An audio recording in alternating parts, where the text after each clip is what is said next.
كلما ألقي فيها فوج سألهم خزنتها ألم يأتكم نذير قالوا بلى قد جاءنا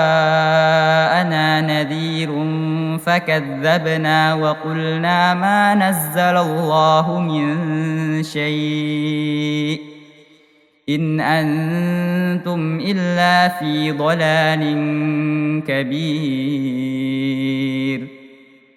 وقالوا لو كنا نسمع أو نعقل ما كنا في أصحاب السعير فاعترفوا بذنبهم فسحقا لأصحاب السعير